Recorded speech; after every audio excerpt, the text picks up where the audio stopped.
Before we dive in, please remember that this video is for informational and educational purposes only. I am not a licensed financial advisor or insurance agent. The information provided here is not a substitute for professional advice. Always consult with a qualified professional before making any financial decisions, especially concerning insurance coverage. Your individual needs and circumstances are unique, and the right choice for you depends on a variety of personal factors. He was a good driver. For 12 straight years, he paid his car insurance premium on time every single month, never missed a payment. He saw it as a shield, a promise that if something went wrong, his insurance company would have his back. Then, one rainy Tuesday afternoon, it happened. A car ran a stop sign and T-boned him. Thankfully, everyone was okay, but his car, his reliable ride to work, was a wreck. He called his insurance company, filed the claim, and thought the worst was over. He was wrong. The worst was just beginning. What followed was a nightmare of unreturned phone calls, lowball settlement offers that wouldn't even cover half the repairs, and adjusters who treated him less like a loyal customer and more like a criminal trying to pull a scam. His shield wasn't a shield at all. It was a piece of paper with a logo on it. This story is not unique.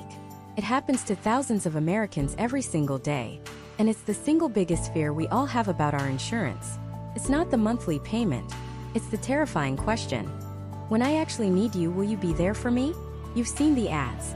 They're plastered all over your TV and social media feeds. National General Insurance. They promise fantastic rates, fast claims, and coverage for almost everyone, especially if you've had a few bumps in the road. They present themselves as the solution, the company that understands the average American driver. But you're here because you're smart. You know that in the world of insurance, the promise on the billboard is often very different from the reality in the fine print. So let's get right to it. This is not going to be another surface-level review that just reads you their marketing slogans. Over the next several minutes, we are going to pull back the curtain on National General Auto Insurance. We're going to dissect their promises, dig into the real customer experiences, the good, the bad, and the truly infuriating. And by the end of this deep dive, you will have a crystal clear, definitive answer to one critical question. Is National General the right insurance company for you and your family? Or is it a high-stakes gamble you simply can't afford to take? To do this, we've gone deeper than anyone else. We've spent weeks sifting through thousands of pages of official complaints filed with state insurance commissioners and the Better Business Bureau. We've analyzed their financial strength ratings, which tell you if they can actually pay their claims. We've decoded the dense, legal language in their policy documents, the stuff most people never read until it's far too late. We are going to arm you with the truth so you can make a decision with confidence, not fear. So, who is National General? You might think they're some new, scrappy startup, but you'd be wrong. Their history is long, complicated, and reveals everything about who they're designed to serve. They were actually founded way back in 1925 as the Motors Insurance Corporation. Their original purpose? To provide insurance for cars sold by General Motors. They were an insider, a part of the massive GM machine. Over the decades, they changed hands, changed names, and in 2013, they became National General. But the biggest change, the one that you absolutely need to know, happened in 2021. National General was acquired by Allstate. Yes, that Allstate. The one with the good hands slogan. This is a crucial piece of the puzzle. National General is no longer an independent player. It is a subsidiary, a brand operating under the massive Allstate umbrella. Now you might think, great. That means they have the financial backing and stability of one of the largest insurers in the country. And you're partially right. Their financial strength rating from AM Best is an A-, which is excellent. It means they have the money to pay out claims. But here's the billion-dollar question. Why would Allstate, a company that already has its own famous brand, spend over $4 billion to buy National General? The answer lies in the market they target. National General is what's known in the industry as a specialist in non-standard auto insurance. That's a polite term for a specific type of customer. The non-standard market is for drivers that mainstream companies like State Farm, or even Allstate itself, might consider too risky. This could be you if you have a DUI or a DWI on your record. It could be you if you've been involved in several at-fault accidents. It could be you if you have a poor credit score, if you've let your previous insurance lapse, or if you're a brand new driver with no history. For millions of Americans who fit this profile, National General feels like a lifeline. They are the company that says yes when everyone else says no, or quotes a premium that's more than a mortgage payment. They provide a path for people to get legal, get back on the road, and get on with their lives. And that is a genuinely valuable service. But you have to understand the business model. Insuring a higher risk pool of drivers is a fundamentally different game. The financial calculations are different. The risk assessment is different. And critically, the customer service and claims process can be a world away from what you'd expect from a standard insurer. The company is constantly balancing the need to offer competitive rates to attract these customers against the higher probability that these customers will actually file a claim. This internal tension is the source of so much of the praise and so much of the pain you see in customer reviews. They are experts at pricing risk. The question is, when you become a claim instead of a premium, how does their calculation change? So we have a company with a long history, now owned by a titan of the industry, with an excellent financial rating, that specializes in helping high-risk drivers get insured. On paper, it sounds like a perfect fit for a huge segment of the American population. But the identity of a company is only half the story. The other half, the part that truly matters, is the product itself. What are you actually buying? What does a National General policy cover? And more importantly, what does it not cover? The devil is always in the details, and that's where we're going next. We're about to break down their coverage options, from the bare-bones state minimums to the extra perks they offer, and expose the potential gaps and loopholes that could leave you financially exposed when you need that protection the most. So let's start with the absolute bedrock of any auto insurance policy: liability coverage. This isn't about protecting you or your car. This is about protecting your entire financial future from the consequences of an accident that is your fault. Think of it as a legal shield. National General, like every other insurer, splits this into two parts: bodily injury liability and property damage liability. Bodily injury, or BI, covers medical bills, lost wages, and even pain and suffering for the people in the other car if you cause a crash. Property damage, or PD, pays to repair or replace the other person's car, or anything else you might have damaged, like a mailbox, a fence, or a storefront. Now, every state has a legal minimum amount of liability you have to carry. In Texas, for example, it's often written as 30/60/25. That means $30,000 for one person's injuries, $60,000 total for all injuries in an accident, and $25,000 for property damage. And here is the first and arguably the most important pitfall for the average American. You might look at your state minimum, see that National General offers a cheap policy that meets it, and think, great, I'm covered. I'm legal. But being legal and being protected are two vastly different things. That $25,000 for property damage? What happens when your sedan slides on some ice and you rear-end a brand new Ford F-150?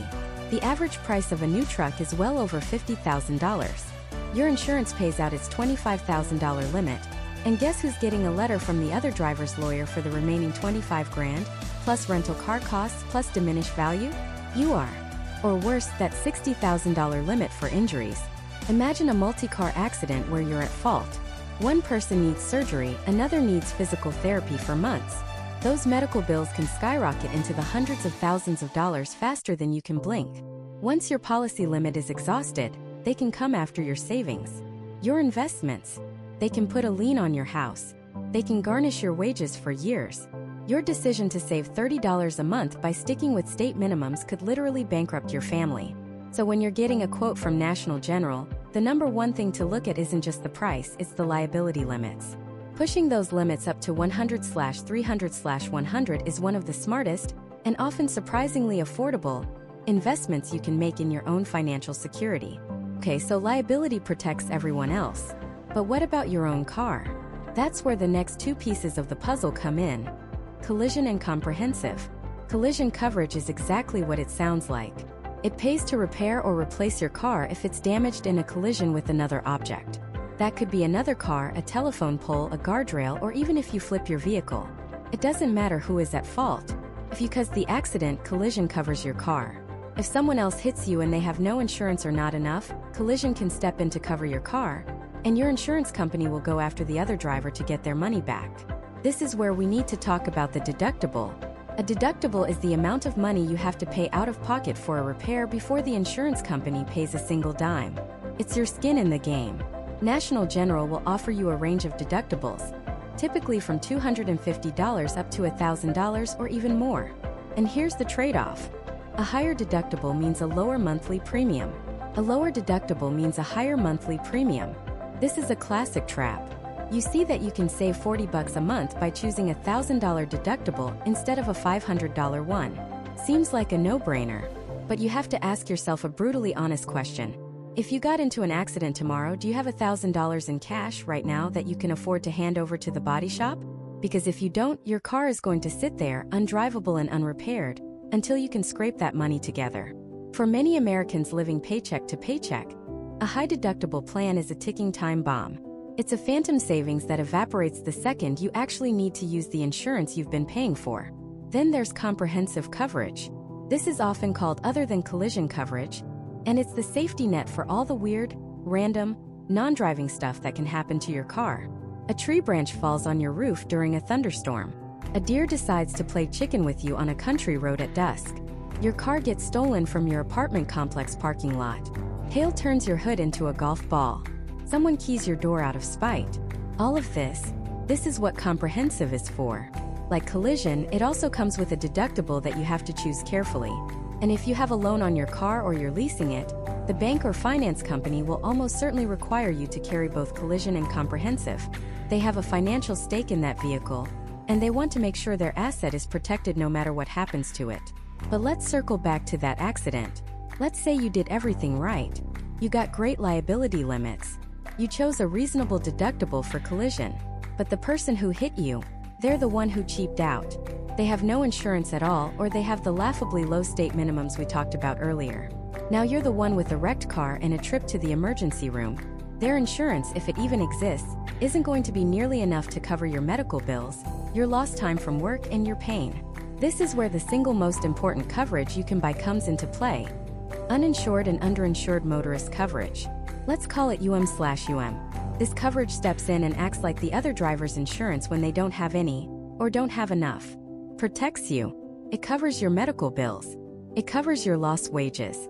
Covers your passengers. According to the Insurance Research Council, 1 in 8 drivers in the United States is uninsured. That's nearly 13%. In some states like Mississippi and Florida, it's over 20%. That means every time you pull out onto the road, there's a very real chance that the car coming towards you has zero insurance. They are a financial IED on wheels. If they hit you without UM/UIM coverage, you are on your own. You can try to sue them personally, but the reality is, if someone can't afford a basic insurance policy, they probably don't have any assets to go after.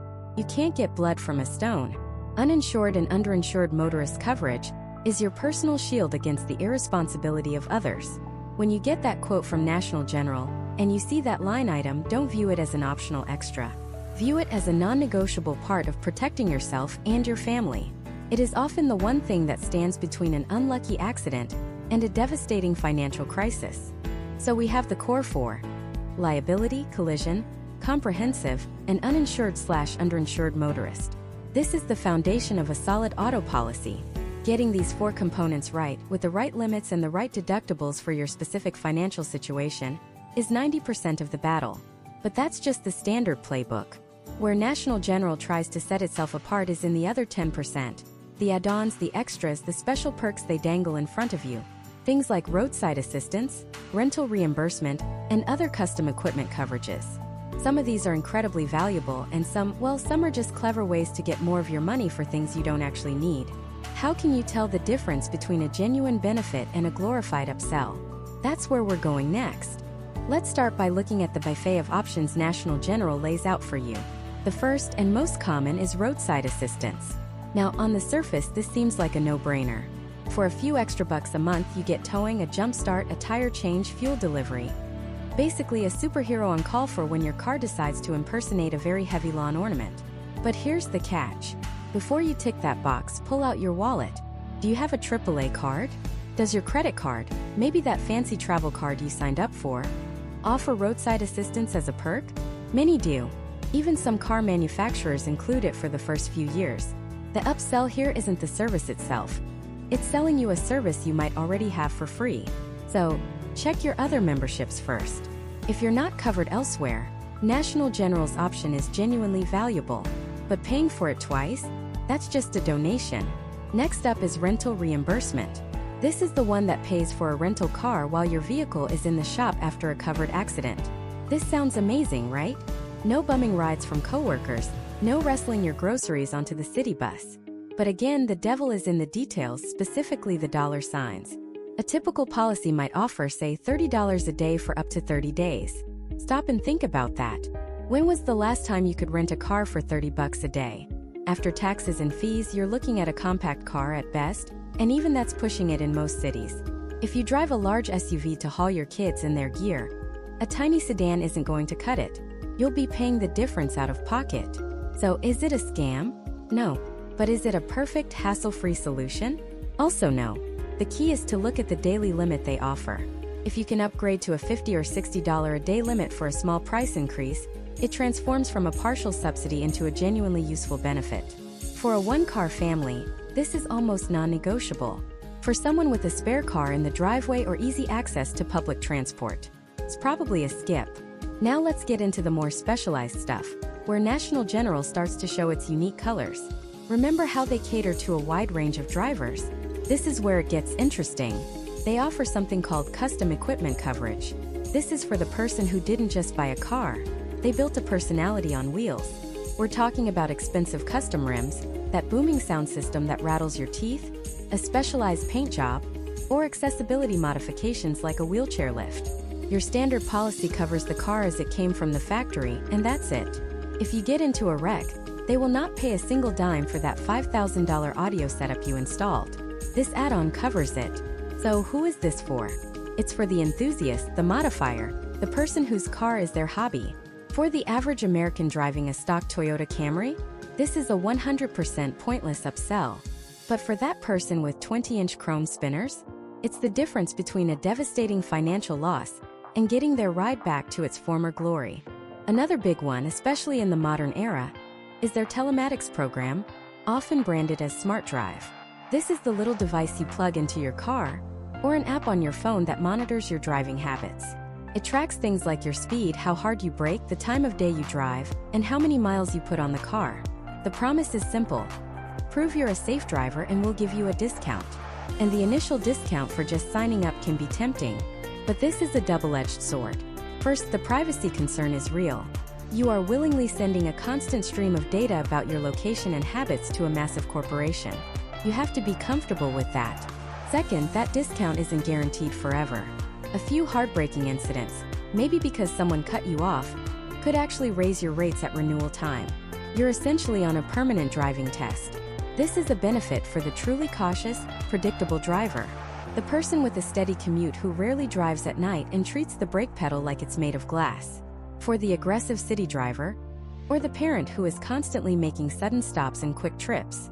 You might be signing up to pay more in the long run. You're betting on your own good behavior, and the house has all your data. So we've seen the good, the situational, and the potentially risky. Now how do we save money? Let's flip the script and talk about discounts, because this is where you can claw back some serious cash. National General has all the standards you'd expect. The multi-policy discount, for bundling your auto with home or renter's insurance, is usually one of the biggest. If they can get all your business, they'll make it worth your while. The multi-car discount is another obvious one. The safe driver discount is for those with a clean record, no accidents or tickets for a certain number of years. These are the low-hanging fruit. But digging deeper reveals their true identity. Remember their connection to General Motors? This is huge. They offer a GM Family First discount. If you or someone in your immediate family is a current or retired GM employee, you can get a significant price break. This isn't a tiny 2% off coupon. It can be a substantial savings that makes them instantly competitive. They also offer discounts for being an OnStar subscriber. Since OnStar is a GM product, this is another way they leverage that corporate relationship. If you drive a Chevy, a Buick, a GMC, or a Cadillac and you have an active OnStar plan, that's another discount you can stack on top. For a GM loyal family, these two discounts alone could make National General the cheapest option by a country mile. For a family that drives Fords and Hondas, these benefits are completely irrelevant. They also heavily incentivize how you pay. The paid-in-full discount is a big one. If you can afford to pay your entire 6-month or 1-year premium upfront, you'll often get a much better rate than if you pay in monthly installments. Why? Because it guarantees them the money, and it cuts down on their administrative costs for billing. The trade-off is your cash flow. Is it better to have that money in your bank account earning a tiny bit of interest, or to save a potentially larger chunk on your insurance premium. For most people, paying in full is the smarter financial move if you can swing it. They also have discounts for going paperless and setting up autopay from a checking account. Each one is small, maybe $5 or $10, but they add up. Think of it like a game. How many of these little boxes can you check to chip away at that final price? But here's a word of warning about a discount that sounds better than it is. The low mileage discount. Many companies offer this, but the threshold can be tricky. You might think, I only drive 8,000 miles a year, that's low. But the insurance company's best rate might be reserved for people who drive under 5,000 miles a year. A number that's almost impossible for anyone with a daily commute. It's a great discount for a retiree with a weekend car, but it can be an illusion for the average working American. Always ask for the specific mileage tiers. Don't just assume your low mileage is the same as their low mileage. So you've navigated the add-ons, you've stacked the discounts, and you've built a policy that looks perfect on paper. It's tailored to you, it's affordable, and you feel protected. But all of these features and prices and discounts, they are just the promise. They are the marketing. The real test, the only thing that truly matters, is what happens when that promise is called due. What happens on that rainy Tuesday afternoon when you hear the sickening crunch of metal and the tinkle of shattering glass? When you're standing on the side of the road, heart-pounding, looking at the damage? What is it actually like to pick up the phone and file a claim with National General? Because a cheap policy that doesn't pay out isn't a bargain. It's a betrayal. And the experience of their customers in that exact moment, well, that tells a completely different story. Let's start with the hard numbers, the ones that don't lie. When it comes to customer satisfaction, the gold standard in the auto insurance industry is J.D. Power. For decades, they've been the independent, unbiased referee, meticulously surveying tens of thousands of real customers who have actually filed a claim. They don't care about commercials or catchy jingles. They care about one thing. How did the insurance company perform when you needed them most? In the 2023 U.S. Auto Claims Satisfaction Study, J.D. Power ranked 25 of the nation's largest carriers. The industry average score was 873 out of a possible 1,000. Top performers like Amica Mutual scored an impressive 909. So where did National General land on that list of 25 companies? They were number 25. Dead last. Their score wasn't just below average. It was in a category all its own. They scored 815 points. That's not just a little bit worse. It's a statistical chasm. It's 58 points below the industry average and nearly 100 points behind the leader. Let's put that in perspective. The difference between the first-place company and the 10th-place company is often just a handful of points. To be trailing the pack by such a massive margin isn't an accident. It's a pattern. J.D. Power breaks down their scoring into several key factors. The initial reporting of the claim servicing itself, the estimation process, the repair process, and the final settlement. In every single one of these categories, National General received the lowest possible rating from J.D. Power, below average. This isn't just one bad year either. This has been a consistent trend. Year after year, they find themselves at or near the very bottom of these critical rankings. This tells us that the problems aren't isolated incidents. It suggests a systemic issue with how they handle the single most important function of an insurance company: paying claims. But maybe J.D. Power is just one data point. Let's look at another, arguably even more telling metric: the National Association of Insurance Commissioners, or NAIC Complaint Index. This isn't a survey. This is a direct measure of how many customers were so frustrated with their insurance company that they filed a formal complaint with their state's Department of Insurance. It's the last resort for a consumer who feels they've been wronged.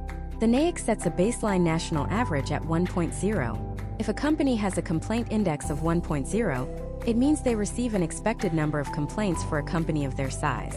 A score below 1.0 is great, it means they get fewer complaints than average. A score above 1.0 is a red flag.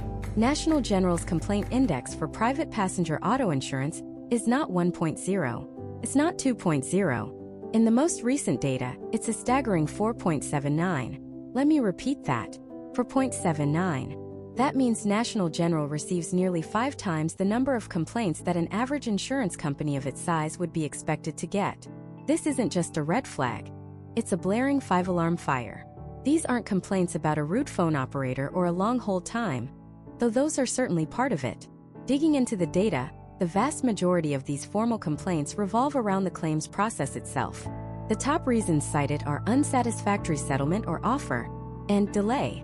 People are formally telling their state regulators that National General is delaying their claim, dragging out the process, and then offering a settlement that is far less than what they believe they are owed. This data perfectly mirrors the stories you find scattered across thousands of online reviews and forums. You see the same narrative repeated over and over again, from different people in different states, all describing a remarkably similar and frustrating experience. Starts with the accident. You call the number on your insurance card, expecting help. Instead, you enter a labyrinth of unreturned phone calls and unanswered emails. Adjusters are hard to reach, if one is even assigned to your case in a timely manner. Days turn into weeks. You're paying out of pocket for a rental car. Your own car is sitting in a tow yard racking up storage fees, and you can't get a straight answer from anyone. When you finally do get an offer, it's often what customers describe as a lowball offer. It doesn't cover the full cost of repairs from a reputable shop, or it undervalues the total loss of your vehicle based on questionable comparison data. And if you try to dispute it, you're met with more delays, more silence. It becomes a war of attrition. The company seems to be banking on the fact that you, the average person with a job and a family and a life to live, will eventually give up. That you'll become so exhausted and financially strained that you'll accept their low offer, just to make it all stop and move on with your life. This is the experience that a 4.79 NAIC complaint index represents. It's the story behind the rock-bottom J.D. Power score. It's the lived reality of that cheap premium. You save a few $100s a year, but when you actually need the product you paid for, you could face delays and denials that cost you thousands, not to mention the immense stress and anxiety. Even looking at the Better Business Bureau, which is often a last stop for frustrated consumers, tells the same story. National General is not accredited by the BBB, and if you look at their profile, you'll see a pattern of complaints closed in the last year that echo the NAIC data. Billing problems, sure, but overwhelmingly, the complaints are about the product itself, the claims experience. Customers detailing claims that have been open for months with no resolution.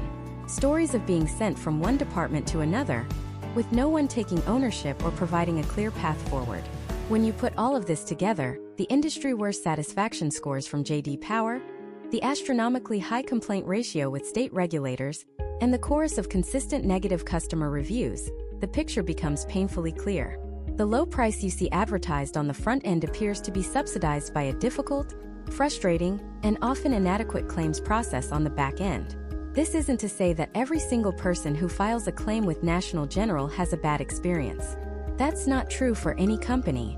There are surely people who have had their claims handled smoothly and fairly, but the data, the overwhelming mountain of statistical evidence, shows that your chances of having a negative experience are dramatically higher with National General than with almost any other major carrier in the United States.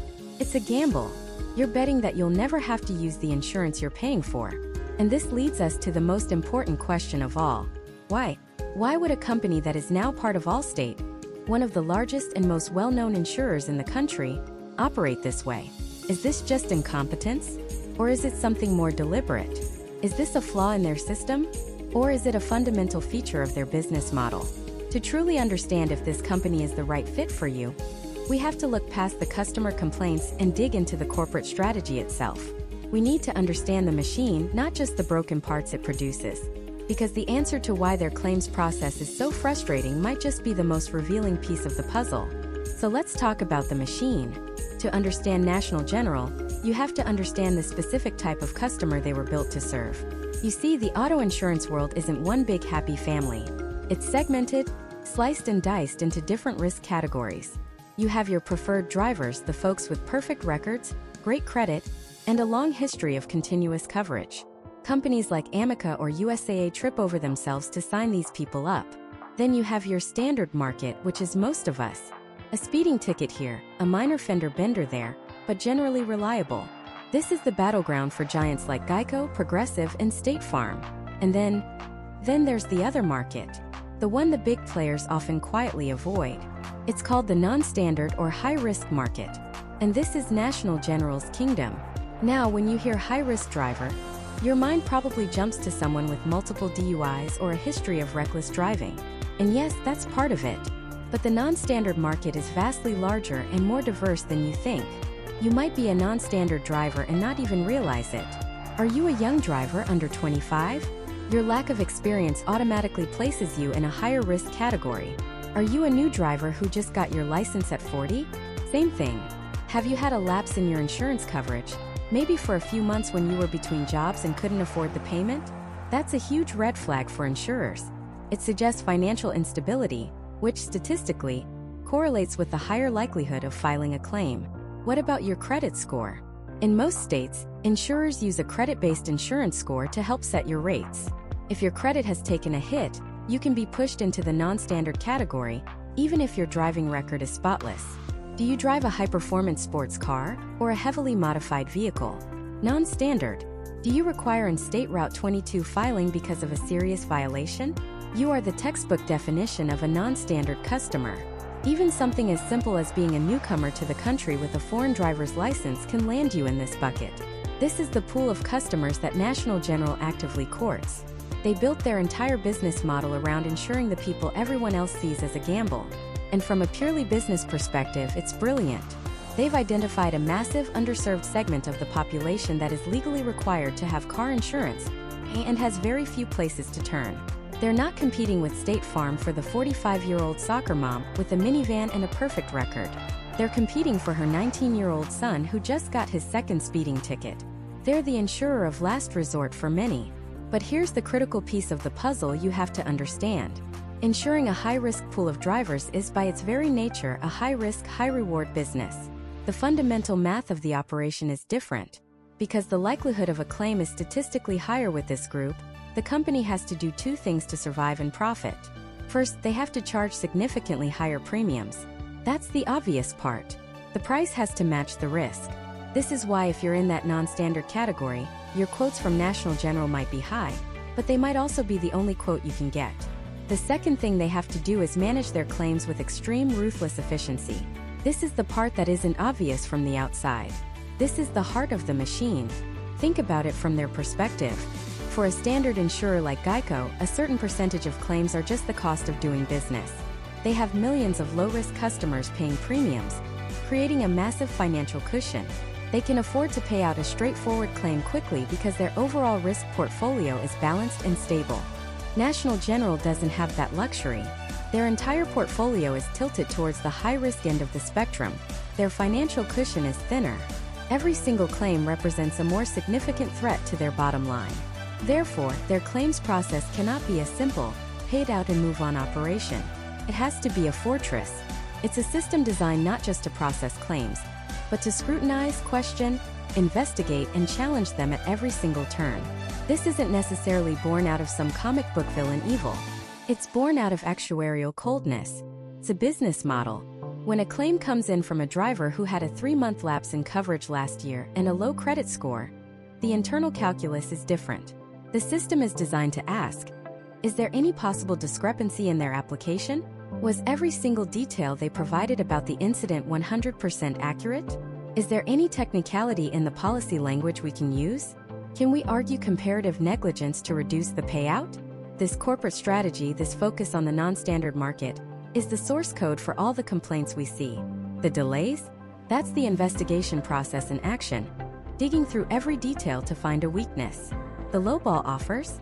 That's the company testing the claimant, seeing if they'll accept a fraction of the value just to end the nightmare.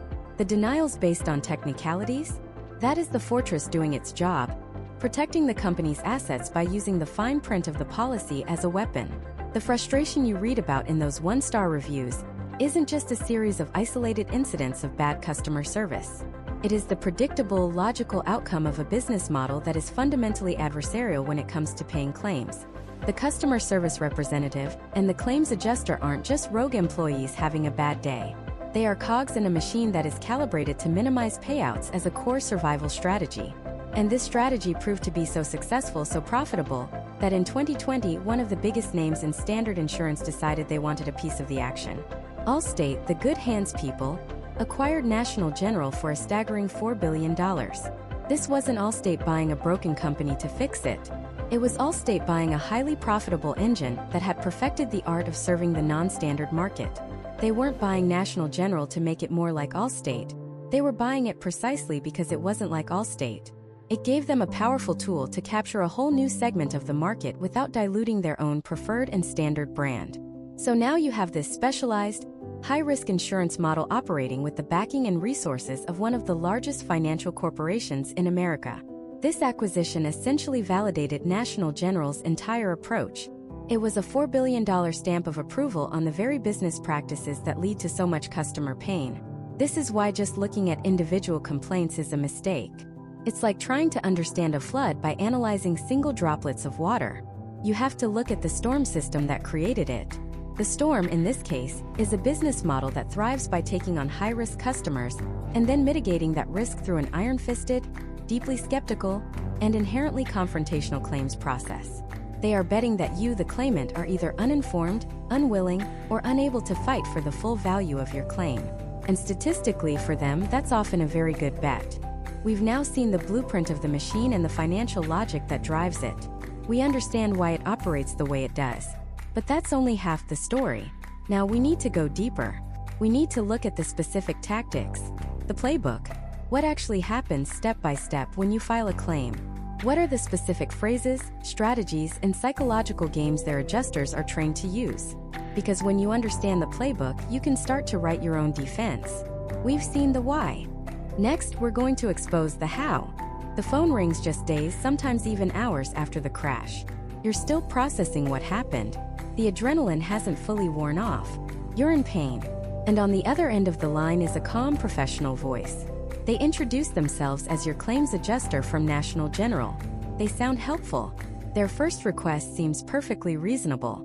They'll say something like, "To help expedite your claim and get you paid as quickly as possible, I just need to get a brief recorded statement from you. Is now a good time?" Stop. Right there. That is the first move in the playbook. The brief recorded statement is one of the most powerful weapons an insurance company has against you, and they train their adjusters to present it as a harmless, routine step. A simple formality. It is anything but. They are not recording you to expedite your claim. They are recording you to find ammunition. They are hunting for inconsistencies, for admissions, for any word or phrase they can twist to their advantage later. Think about it. You've just been in a traumatic event. You're likely on medication. You're not thinking clearly. They ask, "How are you doing today?" You, trying to be polite, say, "I'm okay, thanks." That "I'm okay" can and will be used against you.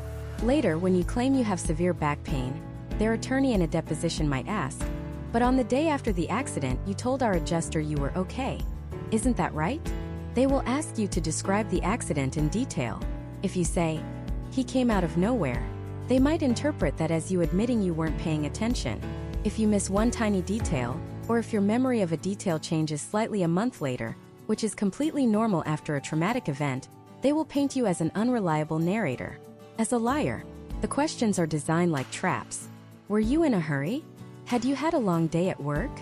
How much sleep did you get the night before? These have nothing to do with the other driver running a red light, but they are designed to plant seeds of doubt, to build a case that you were somehow partially at fault. The single most important thing to understand is this.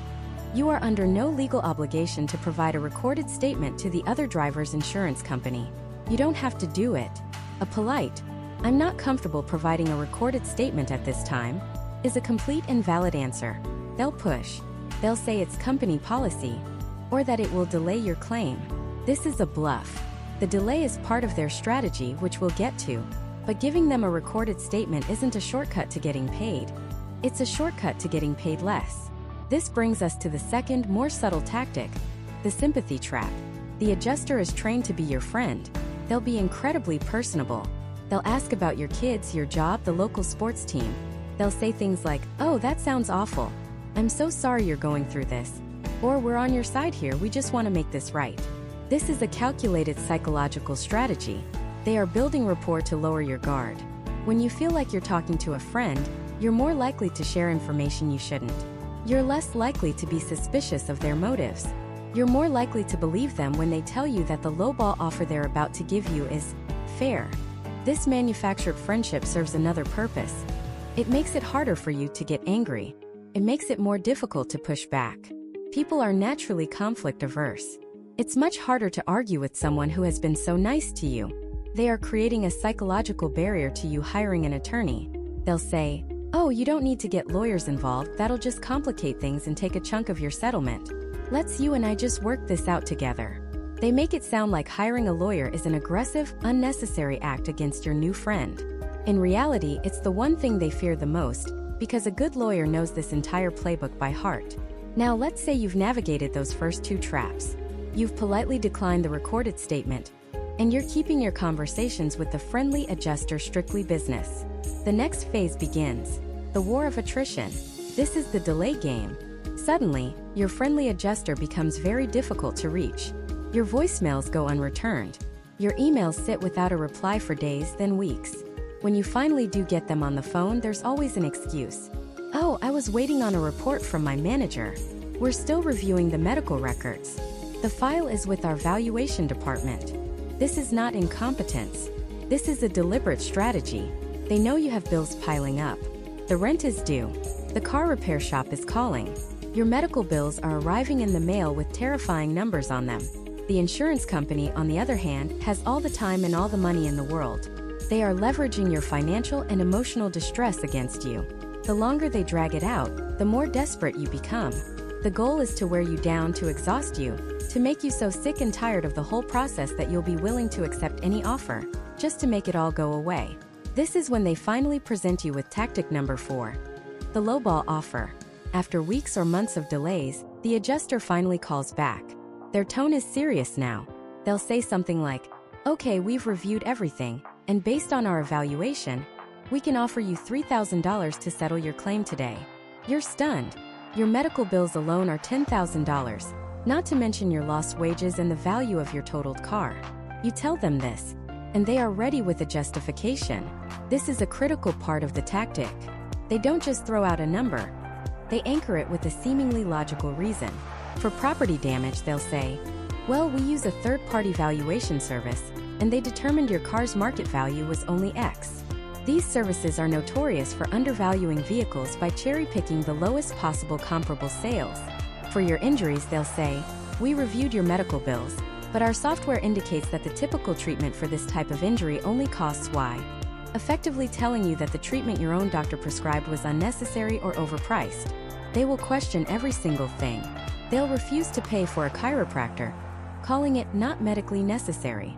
They will scrutinize the number of physical therapy sessions. They are banking on the fact that the average person doesn't know how to fight this. You're a teacher or a plumber or a software engineer. You're not an expert in medical billing codes or used car valuation. They are experts, and they are using their expertise to confuse and overwhelm you into accepting a fraction of what your claim is actually worth. If you continue to resist, they escalate to one of their most effective tactics: weaponizing comparative negligence. Comparative negligence is a legal doctrine that basically says if you are partially at fault for an accident, your settlement can be reduced by your percentage of fault. In some states, if you are found to be even 1% at fault, you get nothing. Insurance adjusters know this, and they will use it as a sledgehammer. They will go back to that initial police report, or any statement you made, and look for anything they can twist into fault. They'll say, "Well, the report says you were going 2 miles per hour over the speed limit. So we're finding you 20% at fault for this accident." It doesn't matter that their driver was drunk and ran a red light at 80 miles per hour. They will find something. You admitted you were changing the radio station just before impact. That's distracted driving. We're assigning 30% fault to you. You didn't see the car coming? That suggests you weren't being observant. That's 15% fault. These are often baseless accusations with no legal merit, but they sound official. They sound scary. The adjuster is trying to scare you into thinking that if you go to court, a jury might actually believe this and you could end up with nothing. It's a powerful threat designed to make their lowball offer suddenly seem much more reasonable. It's a calculated gamble that you'll take the guaranteed small payout over the risk of fighting for what you're truly owed. Finally, if you agree to their number, they deploy the final trap, the release of all claims form. The adjuster will present this as a simple receipt. Just sign this form, and we'll cut you the check. They make it sound like you're just signing for the money, but the language in that document is one of the most binding things you will ever sign. It almost always says that in exchange for this one payment, you are releasing National General and their driver from any and all claims, past, present, and future, known and unknown. What does that mean? It means if you sign that release, and 2 months later your back injury turns out to be a herniated disc that requires surgery, You can't go back and ask for more money. It's over. You've signed away your rights forever. They rush you to sign this before you can possibly know the full extent of your injuries. Many serious injuries don't manifest for weeks, or even months after a car accident. By pushing for a quick settlement and a quick signature, they are protecting themselves from paying for the true long-term cost of the damage their driver caused. They are closing the book on you for pennies on the dollar, before you've even had a chance to read the last chapter of your own recovery. This entire playbook, from the first friendly phone call to the final, binding signature, is a masterclass in psychological manipulation, designed with one single purpose: to separate you from the money you are rightfully owed.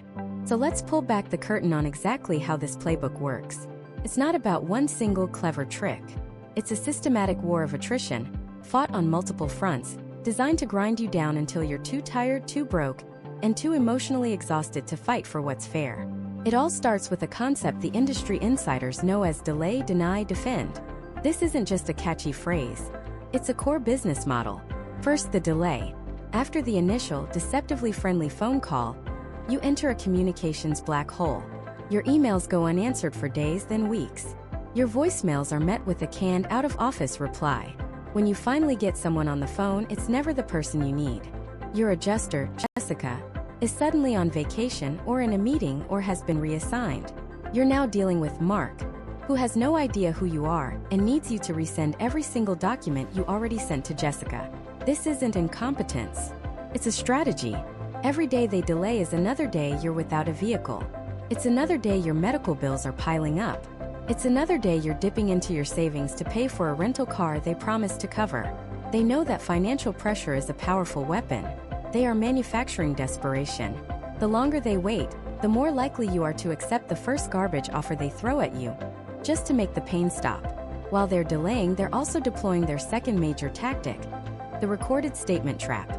The adjuster will tell you it's a formality, or that they just need to get your side of the story to move things forward. This is one of the most dangerous lies in the entire process. That recording is not for your benefit. It is a fishing expedition for ammunition to use against you. The questions are meticulously crafted to trip you up. They'll ask, "How are you feeling today?" You, trying to be polite, say, "I'm fine, thanks." Congratulations, you've just been recorded saying you are fine. That will be Exhibit A when they argue your neck and back injuries aren't that serious. They'll ask you to describe the accident in minute detail. So you saw the other car for just a split second before impact? If you say yes, they can argue you weren't paying proper attention, assigning you a percentage of the fault to reduce their payout. They'll ask about old injuries, hobbies, anything they can use to create an alternate theory for your pain. Did you play football in high school 20 years ago? They'll try to argue your herniated disc is from that, not from their insured T-boning you at 40 miles per hour. The golden rule, the one you must never ever break, is to refuse to give a recorded statement to the other driver's insurance company without first consulting an attorney. You are under no legal obligation to do so, and anything you say can and absolutely will be twisted and used against you. Once they've delayed your claim into a state of financial panic and hopefully trapped you with a recorded statement, they move to the next phase, the insultingly low offer. This is the moment of truth. Let's imagine a woman named Maria. She's a nurse, a single mom with 2 kids. She's on her way home from a 12-hour shift when a driver insured by National General runs a red light and plows into her driver's side door. Her car is totaled. She's taken to the ER with severe whiplash and a concussion. Her medical bills are already over $5,000. She's missed a week of work unpaid. She's in constant pain. After weeks of the delay game of unreturned calls and lost paperwork, an adjuster finally calls her. He's sympathetic. He says he's reviewed her file, and that National General is prepared to offer her a settlement. He tells her they'll pay for her medical bills, but only what their software says is reasonable and customary for her area, which is magically about half of what the hospital actually charged her. They offer her $700 for her pain and suffering. And for her lost wages? They want a signed letter from her employer on company letterhead, notarized, and a copy of her last 3 years of tax returns to verify her income. The total offer? $3,800. Less than her actual out-of-pocket expenses. This isn't a negotiation. It's an insult. It's a calculated business decision. They know that a certain percentage of people like Maria who are overwhelmed, in pain, and need money now will simply take it. They sign the release, and the case is closed forever. National General just saved themselves tens of thousands of dollars. They win. Maria and thousands like her lose. But what if you don't take the offer? What if you have the strength to say no? Well, then you graduate to the next level of the playbook, the so-called Independent Medical Examination, or IME. Let me be perfectly clear. There is nothing independent about it. The doctor who performs this exam is not your doctor. He is a hired gun for the insurance company. His entire business model relies on getting repeat business from insurers like National General. And how does he do that? By writing reports that help them deny claims. You'll be sent to a clinic you've never heard of, to see a doctor who will spend maybe 10 minutes with you. He won't listen to your story. He'll ask you to bend and touch your toes, he'll look at your file for a few seconds, and then he'll write his report. And 9 times out of 10, that report will say something miraculous. It will say your injuries are completely resolved, or that your pain is just a pre-existing degenerative disc disease that has nothing to do with the car accident, or that you are exaggerating your symptoms for financial gain. This report, written by a doctor who is paid by the very company you are fighting, becomes the objective medical evidence they use to justify denying your claim or sticking to their lowball offer. Do you see the pattern? Delay, record, lowball, deny. It's a systematic dismantling of your case, your finances, and your morale. Each step is a carefully placed brick in a wall they are building between you and a fair recovery. They are not assessing your claim in good faith. They are actively searching for any excuse, any loophole, any technicality to pay you as little as legally possible, or preferably nothing at all. They are counting on you not knowing the rules of the game. They are betting that you don't have the time, the energy, or the resources to fight back. This entire system is predicated on an imbalance of power. They have teams of adjusters, investigators, and lawyers working on this full-time. You have your life. You have your job, your family, your recovery. It's a war of attrition they are perfectly positioned to win. They have a playbook designed to break you, but what they don't count on is you having a playbook of your own. So what happens when you refuse to play their game? What happens when you decide to flip the script? The first thing that happens is a shift in power. A fundamental tectonic shift that they feel on their end of the phone.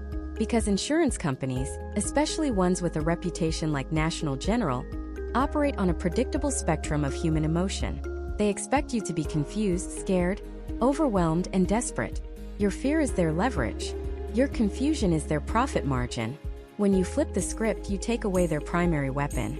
You replace fear with focus. You replace confusion with clarity. You stop being the victim in their story and become the protagonist in yours. Your playbook isn't about aggression. It's not about yelling or making threats. It's about quiet, unshakable competence. It's about process. It's about turning their own bureaucratic, process-driven system against them. The first play is the hardest, but it's the most important. It's called the cone of silence. Within hours of the accident, your phone will ring. It will be a friendly, concerned voice from National General. An adjuster. They'll say they just want to get your side of the story, check in on you, and get the process started. Every word is a lie. Their goal is singular, to get you on a recorded line while you are still in shock, likely on pain medication, and before you've had a chance to think. They are hunting for a single soundbite they can use to deny your claim. A phrase like, "I think I'm okay," or "It happened so fast, I'm not sure," or "I guess I could have been paying more attention." That's it. That's the gold they're mining for. Your play? You don't answer. Or if you do, your response is polite, firm, and final. "Thank you for calling. I am not prepared to give a statement at this time. I will communicate with you in writing when I am ready." Then you hang up. You do not explain why. You do not apologize.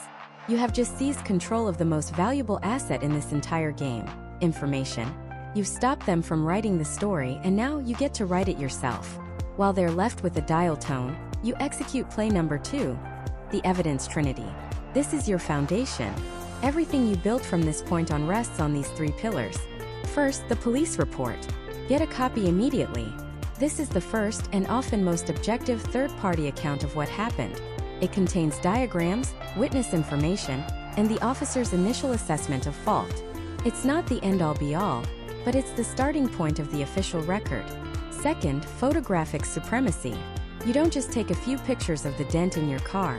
You become a crime scene investigator. You take hundreds of photos. The damage to both cars from every conceivable angle, close up and far away. The license plates. the debris field on the road, the broken glass, the skid marks, the road signs, the weather conditions, the time of day. You take photos of your injuries, starting from day one and continuing as they bruise and heal. Every photo tells a piece of the story, a story they can't easily dispute. Third, witness intelligence. The police report might have a name or two, but you need to go deeper. If there were people around at a bus stop in a nearby storefront, you get their names and numbers yourself if you can. A witness who isn't an official part of the report is a wild card they haven't accounted for. Their independent story can shatter the other driver's version of events. Now you have a foundation of fact. They have nothing but their insured's panicked, self-serving story. The power has already shifted. Now, and only now, do you initiate contact. But you do it on your terms. This is play number 3, the paper trail mandate. You send an email. You do not call. Email creates a permanent, time-stamped record of every single interaction. It prevents them from saying, "We never received that," or "That's not what my notes say." In your first email, you are brief and professional. You state your name, the claim number, and that you are the claimant. You state that you will be communicating primarily through email to ensure clear documentation. You provide them the police report and a link to your photos. You do not discuss your injuries. You do not discuss fault. You are simply establishing the channel of communication and providing the first set of undisputed facts. This simple act completely neutralizes their strategy. Adjusters are trained to build rapport on the phone, to use their tone of voice, to ask leading questions, to catch you in a verbal slip-up. By moving the conversation to email, you strip them of all those tools. You force them to deal with you on a purely factual basis, and you've just shown them that you have the facts on your side. Next comes the part that truly terrifies them. It shows them you're not an average, disorganized victim. It's play number 4, the professional demand. The average person just sends a pile of medical bills and repair estimates and hopes for the best. That's a losing strategy. It allows the adjuster to pick everything apart, to question every line item. You're not going to do that. You are going to assemble a formal demand package. Think of it as a professional report detailing your losses. It will have a cover letter that concisely tells the story of the accident, establishes why their driver was at fault, and clearly lists your damages. Behind that letter, you'll have organized tab sections. Section 1, medical records and bills. Every doctor's visit, every physical therapy session, every prescription receipt. Section 2, lost wages. A letter from your employer on company letterhead stating your pay rate, the hours you missed, and the total income you lost. Section 3, property damage. Not just their estimate, but 2 independent estimates from body shops you trust. An evaluation for your vehicle from a source like Kelley Blue Book if it's a total loss. Section 4, the evidence. A copy of the police report, a printed contact sheet of your best photos, and any witness statements. You mail this package via certified mail so you have a receipt they signed for it. You also email them a digital copy. This single package completely appends their process. You haven't just asked for money. You have presented a comprehensive, undeniable, and professionally organized case for exactly why you are owed that money. You've done the adjuster's job for them, but with facts that only favor you. This file is no longer a simple fender bender. It's a pre-litigation file. It signals that you are meticulous, organized, and not going away. Finally, there's one last move to make in this phase. It's subtle, but it's a checkmate in the psychological game. It's play number 5, the counsel hint. After you've sent your demand package and they are reviewing it, they will likely try to get you on the phone to make a lowball offer. In your email response, you can deploy a simple, devastating sentence. Something like, "I am currently weighing all of my options to ensure a fair resolution, and I've been consulting with various professionals to understand the process better." Or, "Before I consider any offer, I need to complete my consultations to make sure I am protecting my rights." Notice what you didn't say. You didn't say, "I've hired a lawyer and I'm suing you." That's an empty threat. Instead, you've hinted that you're smart enough to be seeking expert advice. This triggers a massive red flag in their system. The algorithm that values your claim just changed. The risk of litigation in their eyes just went from 1% to 50%. The cost of fighting you in their internal calculation just skyrocketed. They know that a claimant who is organized, communicates in writing, and is seeking professional advice is the most expensive type of claimant there is. You have transformed yourself from a target into a liability. You've taken their playbook, designed to grind you down, and you've used its own principles of risk and documentation to corner them. You flip the script, and at that moment the entire dynamic of your claim shifts.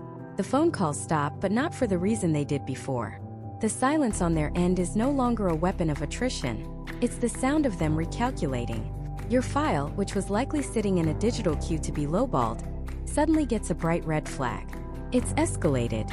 The adjuster you were dealing with, the one trained to be a friendly, then firm, then frustrating wall of denial, they are often quietly taken off the case. You've outgrown their pay grade. You'll get a call or a letter and the name will be different. It might be a senior claims specialist, or a litigation adjuster, or sometimes they'll just introduce themselves as being from the complex claims unit. These are not the customer service reps. These are the closers. Their job isn't to deny your claim anymore. Their job is to manage the liability that you now represent. They know you have a documented, evidence-backed case. They know you understand the process. And most importantly, they know that the next logical step for someone like you is to hire an attorney, and the moment you do that, the cost of the claim for them explodes. An attorney's involvement automatically adds tens of thousands, sometimes hundreds of thousands of dollars to their potential exposure. Attorney fees, expert witness costs, court filings, depositions, it's a financial avalanche. And you, by being so meticulously prepared, have brought them to the very edge of that cliff. You've shown them you're not just going to accept a pittance and go away. You have demonstrated, through your actions and your documentation, that you are perfectly willing and able to walk into a lawyer's office with a case that is gift-wrapped and ready for litigation. This is the key. They aren't afraid of you suing them. They're a multi-billion-dollar corporation. They have entire floors of lawyers. They are afraid of you suing them and winning. And you've spent the last weeks or months building an undeniable case that you will win. Their own risk assessment software, the same software that told them to lowball you initially, is now screaming that you are a high-probability loss. You have become a bad investment for them to fight. So, the new adjuster, the specialist, will have a completely different tone. It will be professional, direct, and respectful. All the games stop. They won't ask you for the same document for the 5th time. They won't question the severity of your injuries. They have read your file. They have seen your demand letter. They've likely reviewed your medical records, the police report, the photos, the wage loss statements. They are not there to dispute the facts anymore. They are there to negotiate the price of making you go away. And then it comes, the offer. After all the delays and denials, the offer will come swiftly. It will be a number far greater than anything you've heard before. And this is a dangerous moment, because after everything you've been through, seeing a number with a comma in it, maybe even 2, can feel like a massive victory. It's tempting to just grab it and run, but you can't. This is not their final offer. This is their first real offer. It's the opening bid in the final round of negotiation. You must take that number and measure it, not against their previous insulting offers, but against the comprehensive demand you submitted. Does it cover every penny of your medical bills to date? Does it account for the future physical therapy your doctor recommended? Does it fully reimburse your lost wages, including the overtime you likely would have worked? Does it fairly compensate you for your total vehicle at its actual replacement value, not some lowball book value? And then there's the most important part, pain and suffering. This isn't some made-up bonus money. This is legal compensation for the real, tangible impact this accident has had on your life. The inability to sleep through the night without pain. The inability to pick up your child. The anxiety you feel every time you get behind the wheel of a car. The chronic headaches, the scarring, the trauma. Your documentation, your journal, your photos of the bruises, the statements from friends and family. This is what gives weight and value to this part of the claim. A standard industry practice is to use a multiplier.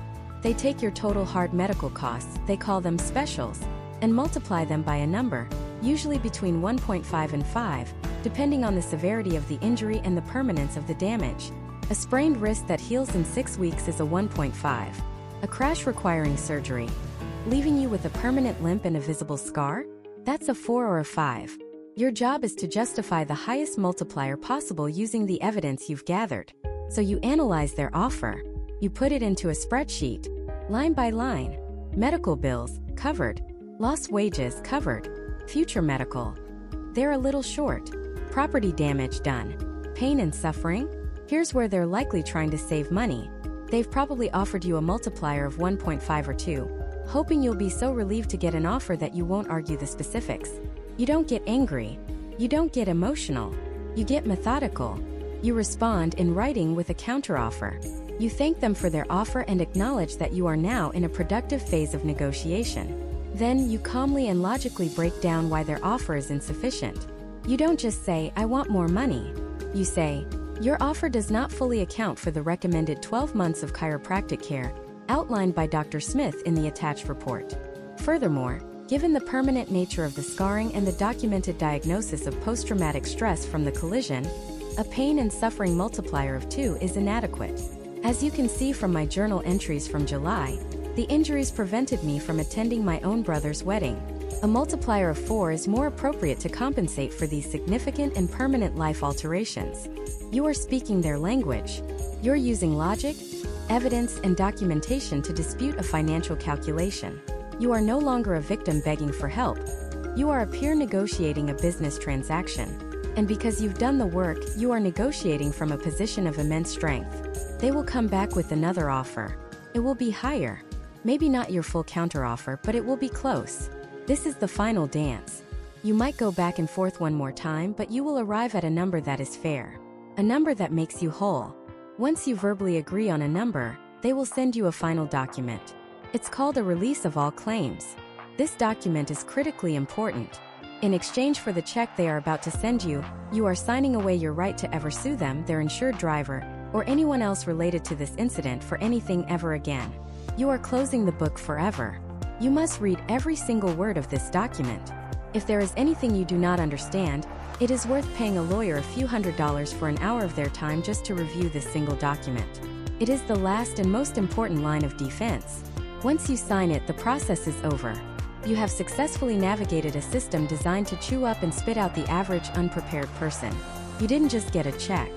You forced a massive, powerful corporation to treat you fairly, not because they wanted to, but because you made it the only logical choice for them. You proved that for the average American the system is survivable, but only if you are no longer the average American. You have to become exceptional. You have to become the claimant they never wanted to meet. And that, right there, is the fundamental problem. That is the core question we have to answer.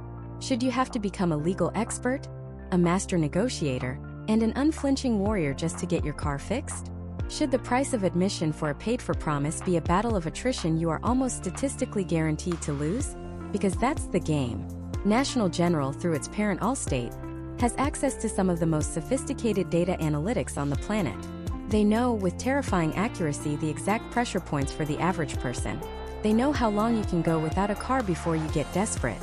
They know the dollar amount at which you'll give up and just take the lowball offer because you have bills to pay and a life to live.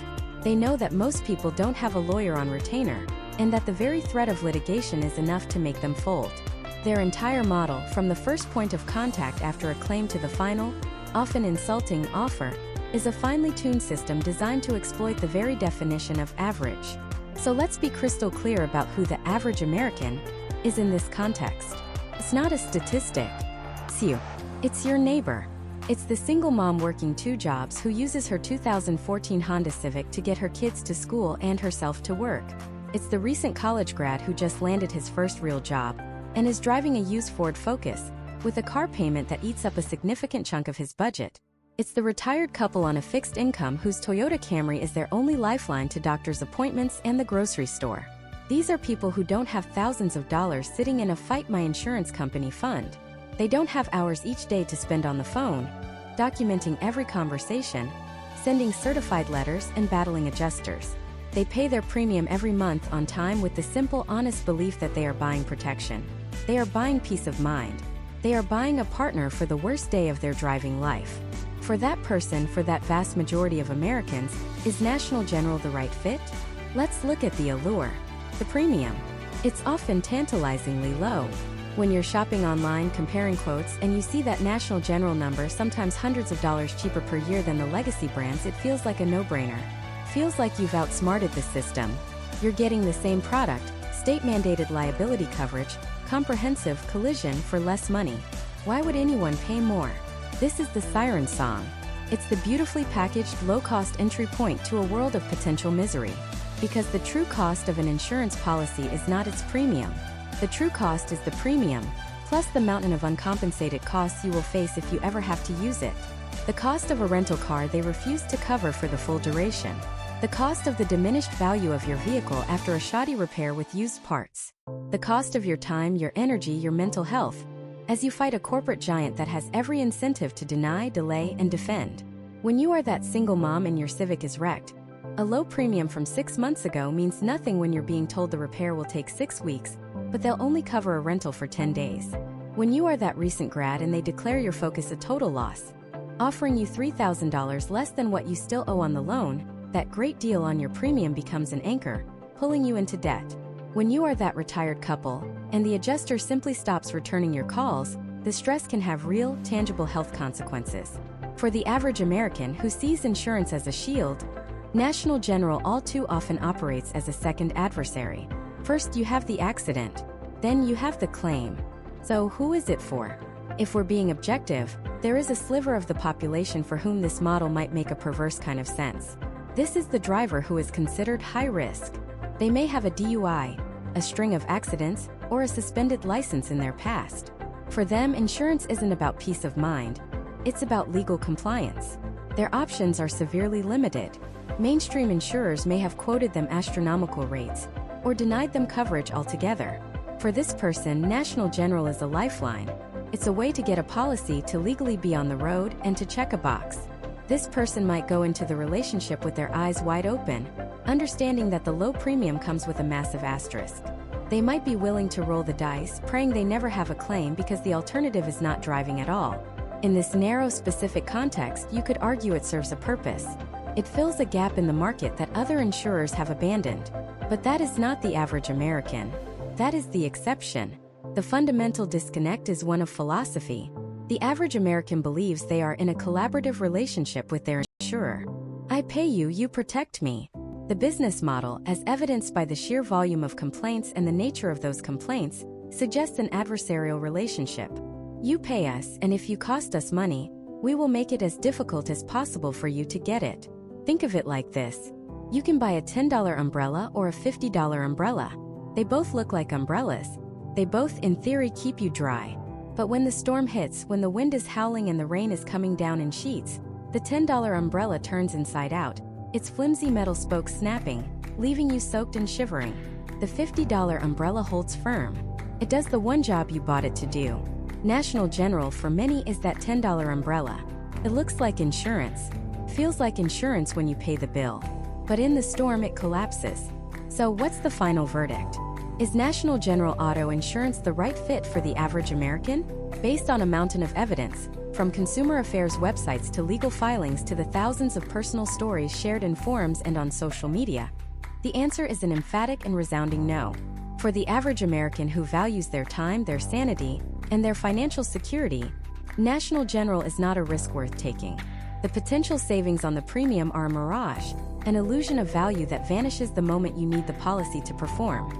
The business model appears to be predicated on the hope that you will be a profitable, claim-free customer, and on the strategy that if you aren't, you can be ground down into accepting less than you are owed. This isn't just an indictment of one company. It's a lesson in consumerism. It's a call to action to look beyond the price tag. Your insurance policy is one of the most important contracts you will ever sign. It's a financial parachute, and you don't want to discover your parachute was woven with the cheapest possible thread when you're already in free fall. Before you click buy on that cheap quote, do your homework. Read the reviews, but don't just look at the star rating. Read the 1-star reviews. Read the 3-star reviews. See what people are saying about the claims process, not the sign-up process. Search for the company's name followed by the word complaints or lawsuit. Ask yourself the hard question. If the worst happens tomorrow, is this the company I want in my corner? Or is this the company I'll have to fight? The average American deserves a partner, not a pugilist. They deserve security, not stress. They deserve to have the promise they paid for fulfilled without having to become an exception to the rule. The right fit for the average American is an insurance company that understands that its primary function isn't just to collect premiums, but to restore lives after a crisis. Because the best insurance isn't the cheapest one. It's the one that's there when you need it most. And ultimately, that is the only metric that truly matters.